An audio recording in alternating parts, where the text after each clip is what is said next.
As we start 2023 and begin to write new chapters of our lives, Marsha-Ann Donaldson-Brown reminds us that our goal is not to live our best lives. It is to live our only life. And we deserve to live this one existence free from brokenness, fear, self-doubt, and the shackles of expectations. Oftentimes, we create our own bondages because we are simply afraid. As Marsha-Ann did when she revealed that she suffers from lupus, we must have the courage to speak our truths, even if our voices and resolves sometimes waver. We must be willing to release the things, people, and ideas that hinder our growth. In doing so, we will be able to experience what Marsha-Ann says of her life. There are so many possibilities ahead of me. I feel like an eagle that's soaring with the delicacy of a butterfly. Hello and welcome to At the Podium with me, Patrick Huey. At the Podium is a multimedia platform that brings together people from a diverse background of lives, careers, and experiences who all share one thing in common.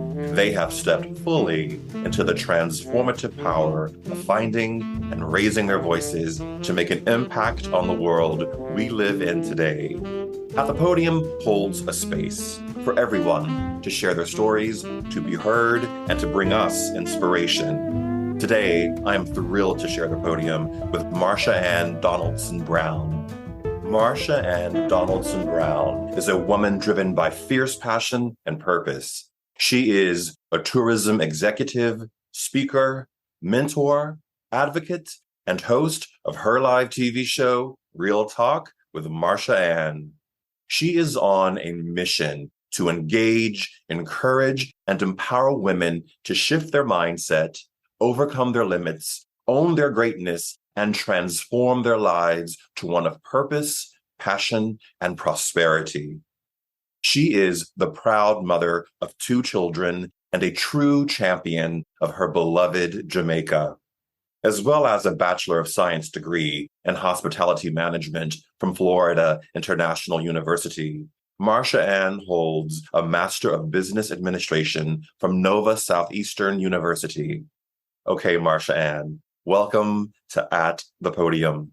Oh my goodness. I hope everyone can see my electric smile and hear the beat of my heart. Thank you so much for the invitation. It's such an honor and a joy to be here with you, Patrick, and to all our listeners. It has been 2 years in the making. I've wanted to talk to you on this platform because you and I had the pleasure of getting to know each other over 4 years when I lived in the Caribbean and worked at Sandals where you work. And we shared amazing moments. We shared life, love, conversation, friendship. And so I knew when the time was right, you'd be sitting here at the podium with me. And I've been waiting. You're here and you're here. I want to get right into it with you because there's so much I want to cover with you. And I want people to hear your wisdom and your words. So we had a call last week just to touch base before we did this. And after we hung up, I went to the Bible.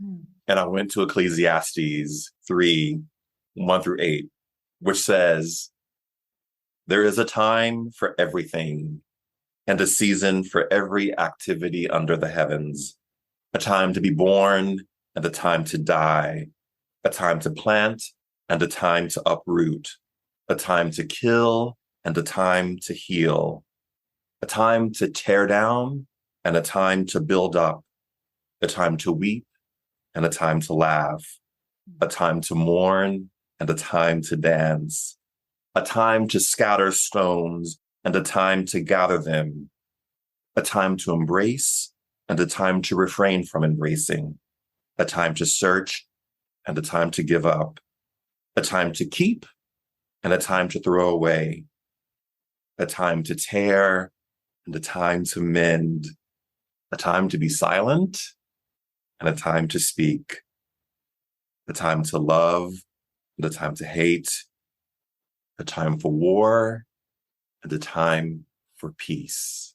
That's what our conversation led me to after we spoke, because we talked about life's timing and that we step into what we're supposed to step into when we're supposed to step into it. And I particularly went to this because of our conversation about us both turning 50 around the same time and how that impacted our lives and our visions of who we are as people. And this is what you said. I quoted you. I don't know if you know I was quoting you, but I quoted you and you said this: purpose evolves, life evolves.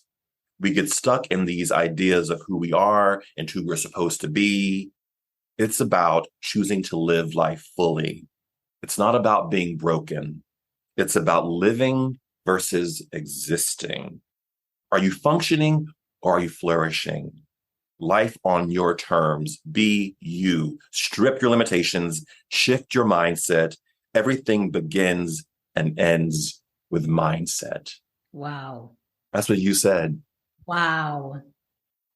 Well, I think you need to first know that Ecclesiastic is a very close, fundamental tenet that I'm now guided by. So it's very uncanny. I think it's a divine alignment that you would be led to that. Yeah. But my goodness, did I say all of that, Patrick? Because that is what I believe, right? That purpose truly does evolve. And I think that some of us, if we're not careful, will live life in a time capsule, trapped in the dogma of what society says or what has been said to us.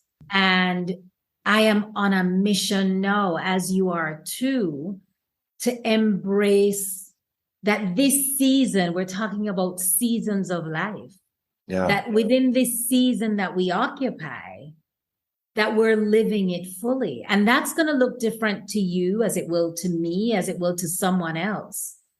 But I truly believe that you will know that there is fulfillment within when you stop having this level of angst about living up to expectations of others versus the expectations of ourselves. That's where I think liberation lies. And I believe that that's where purpose truly begins to evolve. You talk about liberation just now, and you've called liberation an act of radicalism, an act of freeing yourself. I mean, like, radical can literally mean having that very hard, firm conversation to say, if I need to get to the next dimension of my life, if I need to get to the next, to the zenith, if I need to actually do the next great move for me, one must self-audit and identify, is there anything that's holding me back? Am I choosing to be a self-prisoner on my own account? And what is it that I must ask myself? What am I responsible for to set myself free from?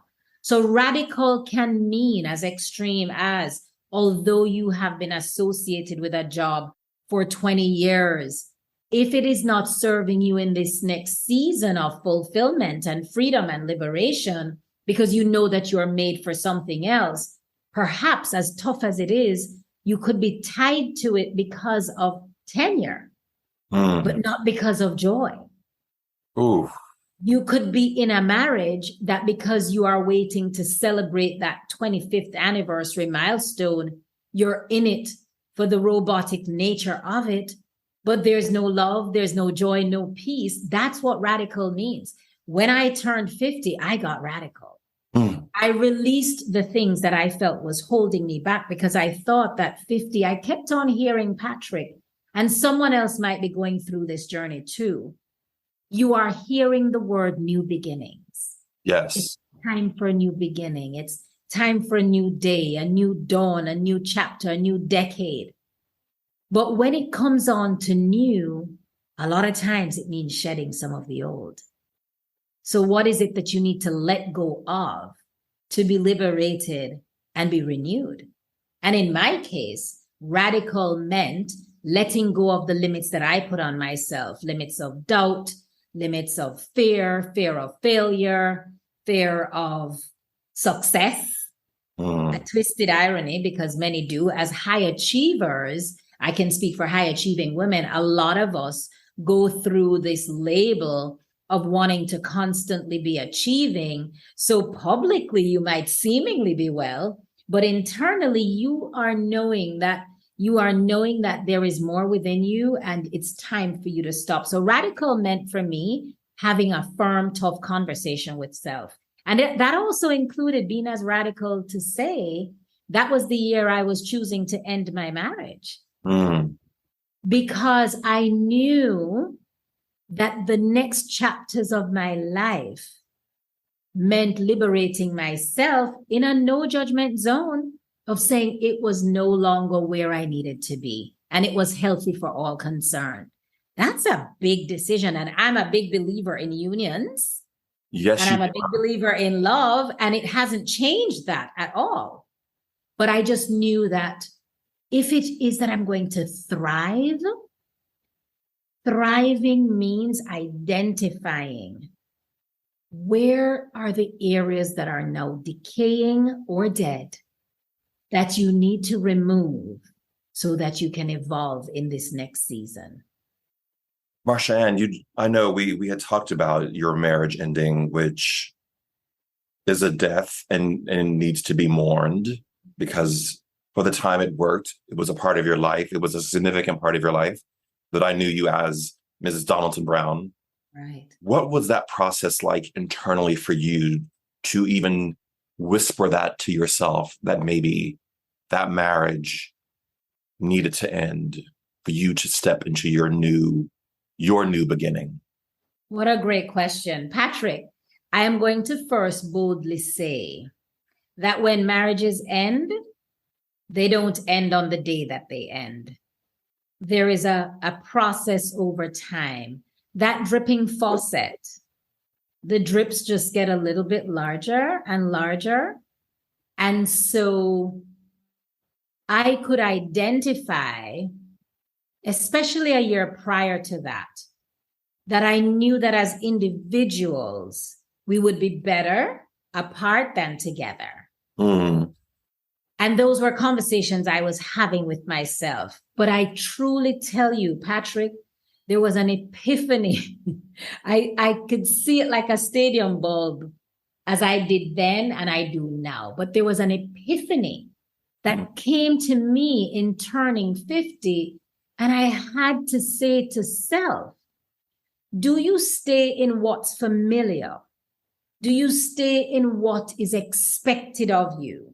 Do you try to ensure that things appear cohesive, but internally, your peace, your joy, and your purpose is actually being altered? And so I consider it self-love when you are able to make radical decisions in the interest of yourself. Self-love, self-awareness, self-governance, self-passion, compassion, because who else is going to do it for you? Many of us stay on a treadmill, at one throttle, just moving.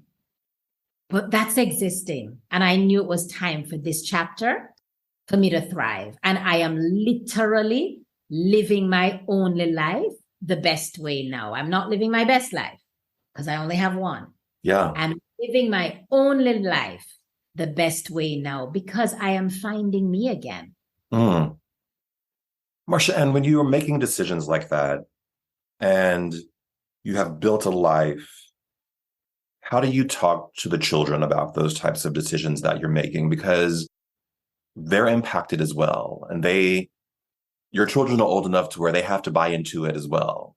It can't just be, this is happening, get over it. I guess it could be that way, but I know you don't operate that way. No, I don't. So how did you speak about this transition in your life with your children? What a great question. So, Patrick, I would say that was the most difficult aspect of my decision making. Truth be told, I could have made the decision a year or two prior, but I didn't for the same reason.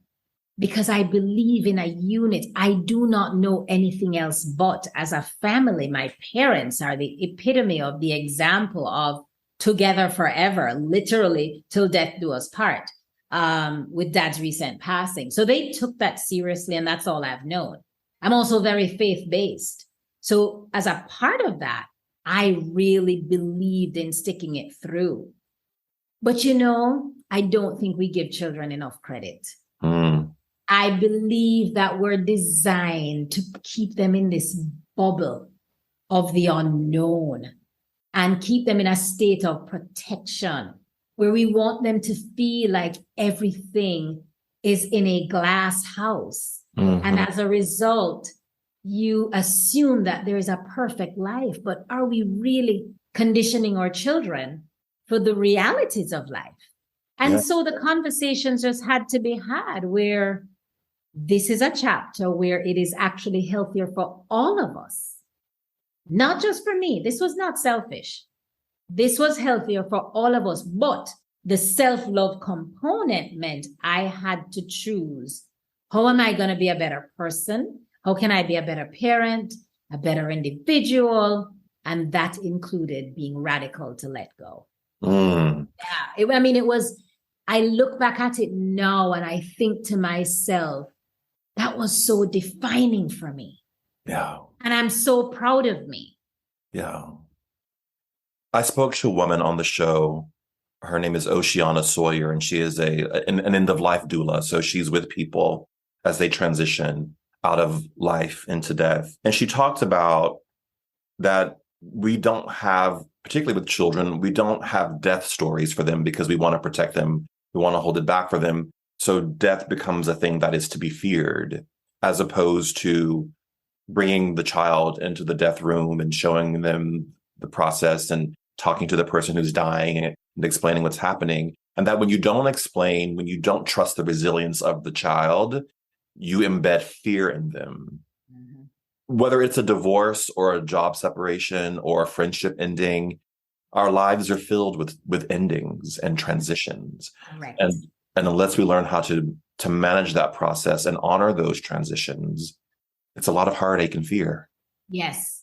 And, I am so glad that you even use the analogy of the death and that process of introduction. And I would safely say to you that emotional intelligence and emotional conditioning includes being able to embrace that life has joy, it has sorrow, that seasons come, seasons go, that change will happen. You're going to celebrate today, and tomorrow you could be in a state of mourning, but it doesn't last forever. And having experienced my dad's passing, and we were able to get the children to be there as he was actually transitioning, I would say to you that the level of peace that comes with that and our ability to have been able over a few days to say, things aren't thriving,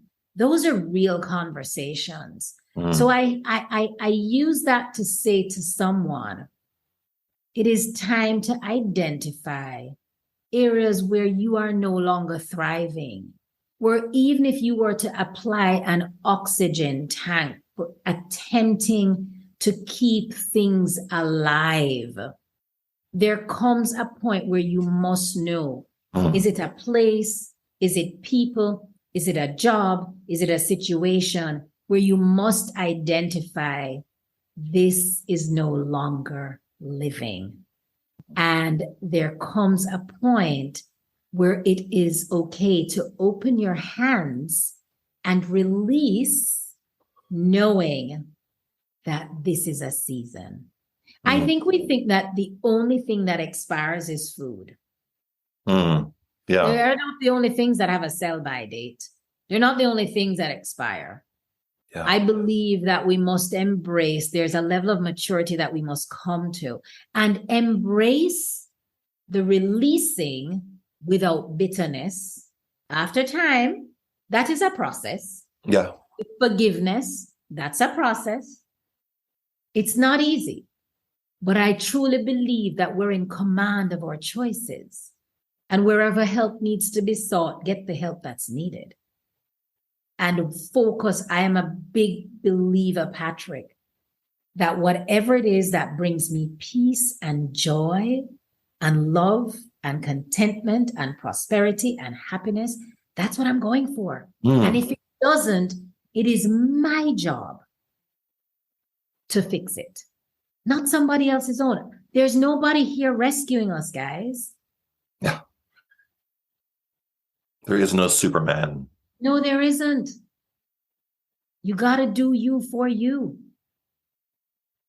Marsha-Ann, you said something earlier that made me hearken back to our time together at Sandals. And you said it twice in our conversation today. You said that you are a believer in unions.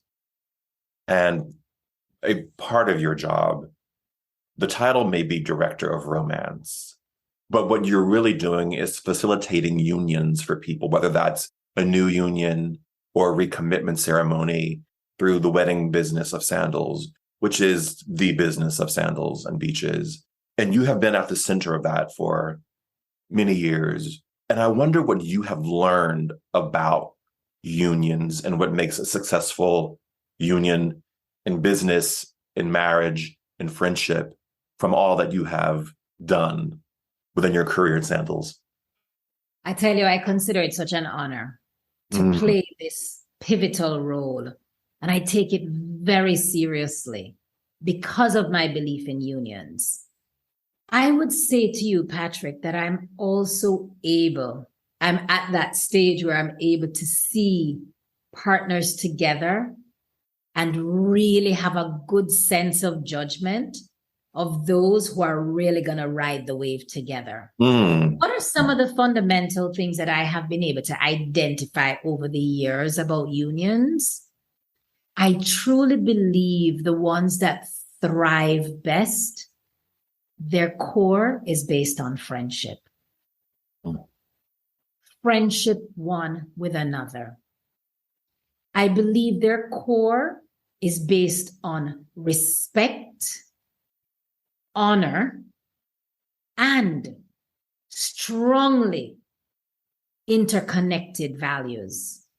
I will tell you categorically that regardless of the type of relationship, if values are not aligned, over time, it's oil and water. They just can't coexist because there is such an interconnectivity, a synergy, a togetherness for what value means to you and that partner. And so the misalignment becomes parallel after a while. I truly believe that sometimes romance novels, we love them. We love the movies, we love them. We love the fairy tale. We love the fantasy. But we don't get to the core of the reality. Because at the end of the blissful honeymoon, one must be able to turn around to their best friend and ride the wave together.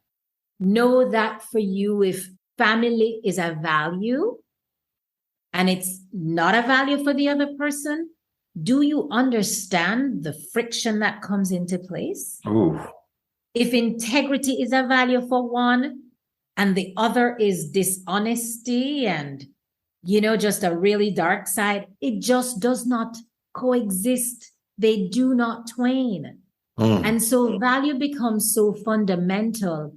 But also, Patrick, truth be told, that the ones that thrive because you're best friends are the ones that allow the spirit of independence. So this is your purpose. This is where you're thriving. I'm going to support that.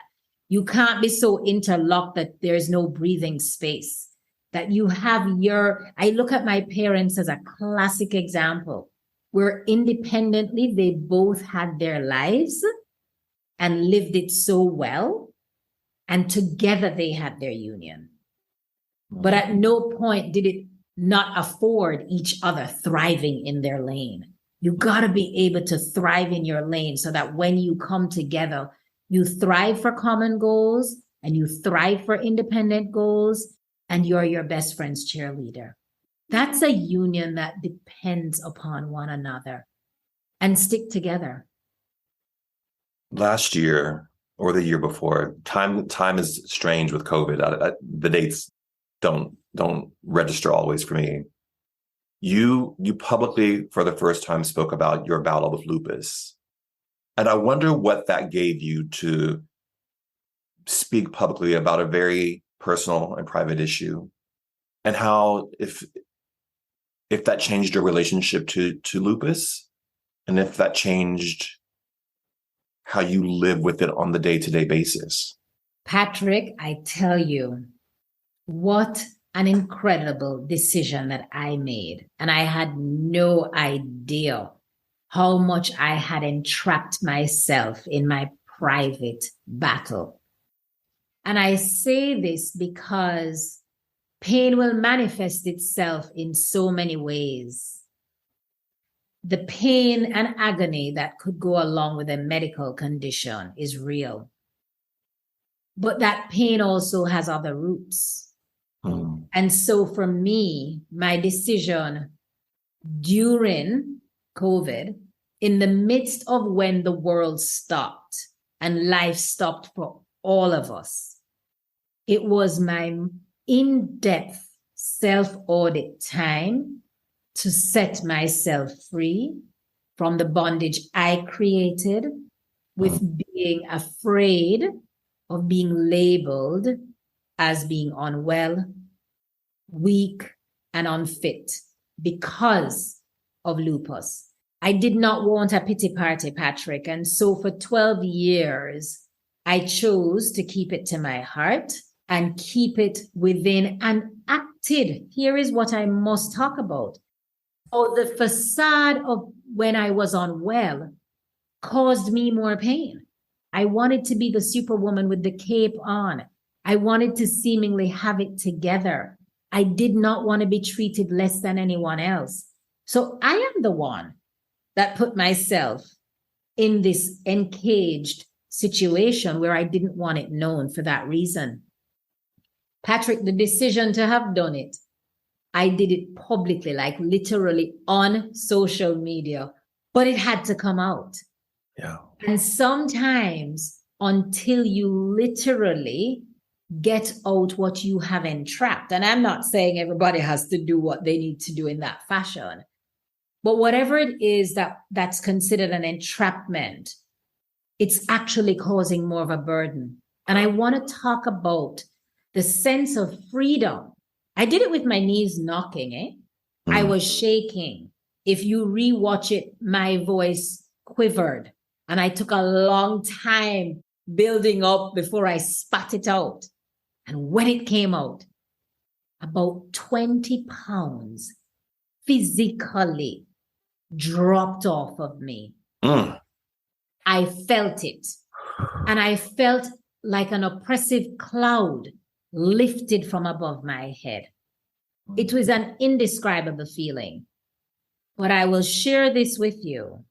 Since doing that, a lot of my medical aches, pains, lupus flare-ups, a lot of the things that had plagued me, Patrick, I am at my fittest, finest that I have ever been. And I truly believe that sometimes things that we trap in become an internal poison that is slow poison for us.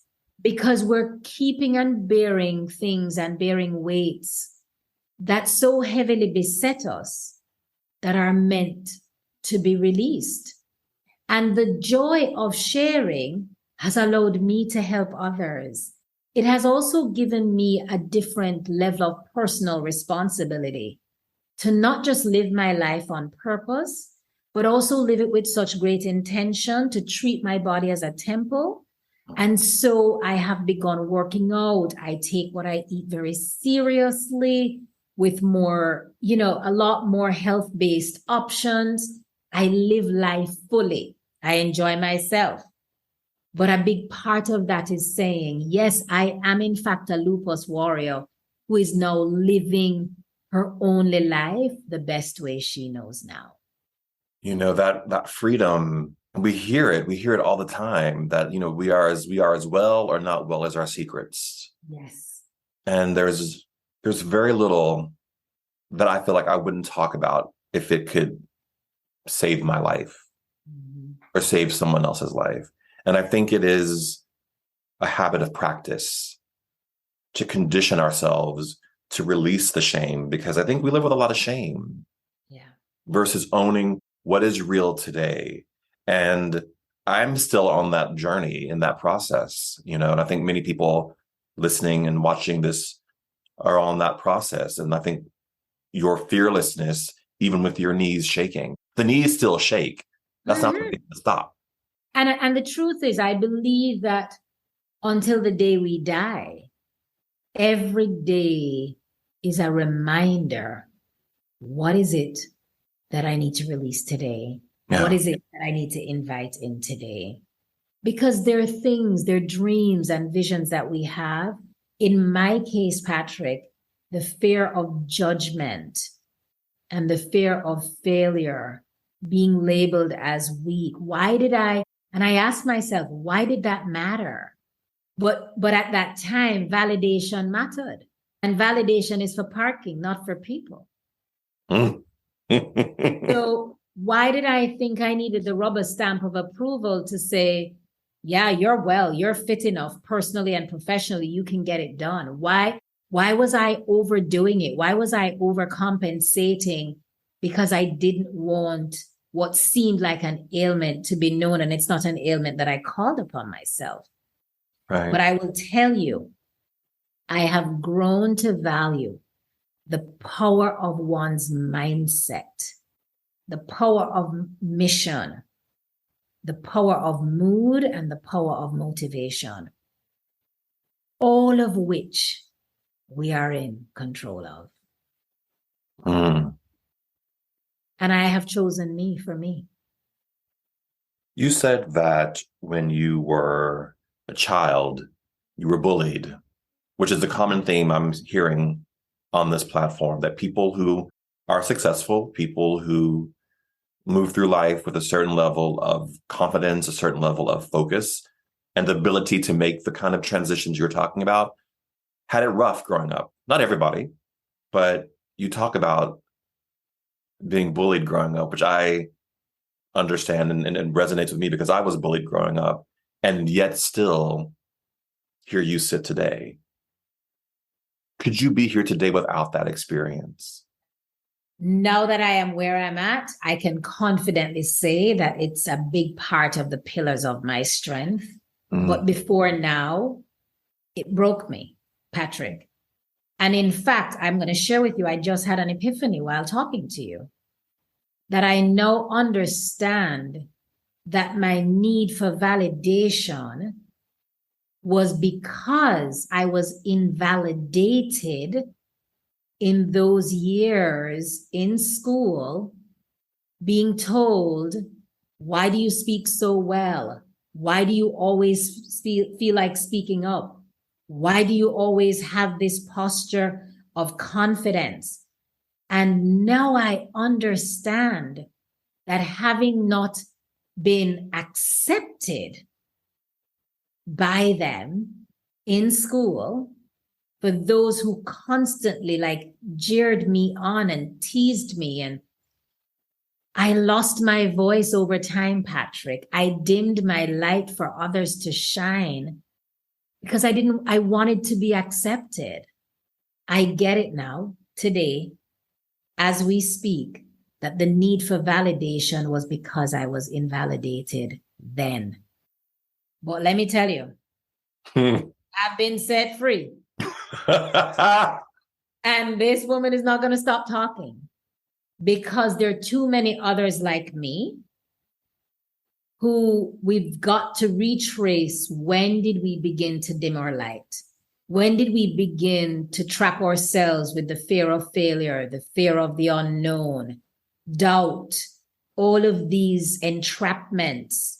When did we enter into places or with people that because we wanted to hold ourselves back because of things that may have happened along life's journey, we have not been fulfilling what we're called to fulfill, Patrick?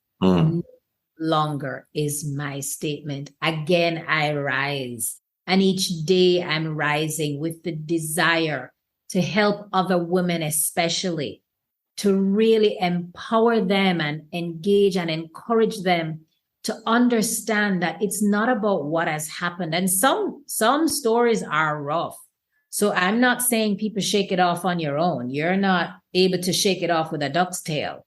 But I am saying, get the help that you need to get, because at the end of the day, know this, all you have is this one life, and you are deserving of living it fully, with intention, with peace, love, and joy unspeakable, and that nothing or no one is worth it for you to be dragging through life broken. We've got to do the work to fix selves first. Have you been able to forgive the people who bullied you? You know, I have, but it has been a long process. And truth is, I didn't know how much it affected me, Patrick, until the last 2 years, especially. I'm telling you, the silence of COVID and that pandemic in the height of it, we will really bury hurts because we think, oh my goodness, that's when you were a teenager. Did that really affect you? Yeah. Listen, words have so much power, and words spoken, you know, there's a saying when you are growing up, which is so wrong. You may know it. Sticks and stones may break my bones, but words can't harm me. The farthest from the truth. In fact, some will heal greater from a physical wound than an emotional one, right? Yeah. And yeah, those words, I did not know how much until I had to do that strong reflection in my time of pause. And I'm like, you lost your voice. You never spoke up when you should. So this girl is the advocate that has witnessed her mom and dad being advocates. I am now speaking up and speaking out, and nobody is going to stop me. And you have this amazing platform called Real Talk with Marsha-Ann, which would not have existed if you hadn't spoke up for yourself. Right. And that was the genesis of all of it. It was on the second episode of Real Talk with Marsha-Ann that I revealed my lupus journey. My first episode was with my daughter, intentionally. She's actually one of my mentors. Yes, I said that. And I opened with her because I needed to navigate this space of doing a live. And here we are. Later, it has continued. It's been 2 years. I wonder what you have learned from all the conversations, because you've had some wonderful people on. I have. I've been blessed with some wonderful people. And here's what I have learned, Patrick. We all have a story. And everybody's going through something. We've had valley moments. We've gone through dark tunnels. And there are those of us who also will say, in the same breath, we've been on the mountaintop and we've seen the light at the end of the tunnel. We're all going through something. 1. 2, I have grown to embrace over the last 2 years that we're truly stronger together. 3, that vulnerability is a strength, not a weakness. 4, it's actually greater to be courageous than confident. Take courage and confidence will back it. And 5, being radical.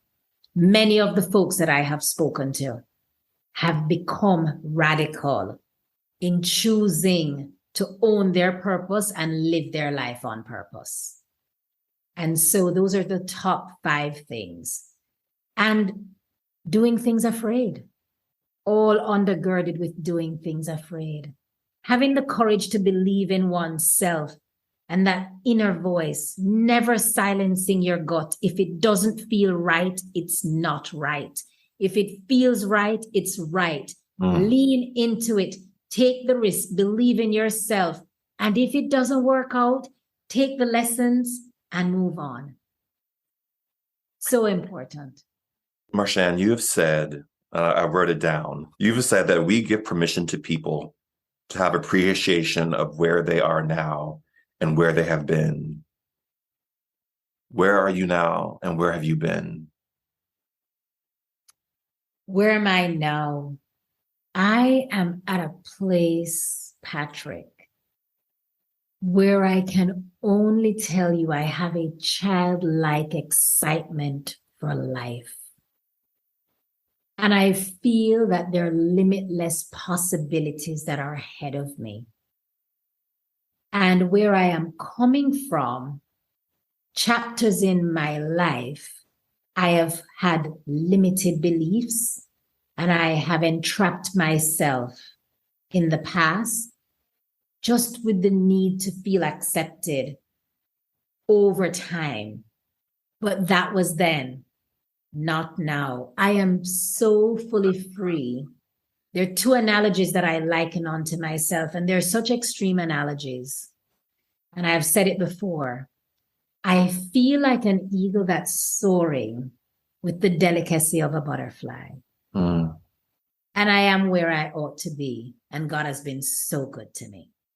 Marsha-Ann, this season on the show, we're talking to people who have found their voice or who are in search of finding their voice.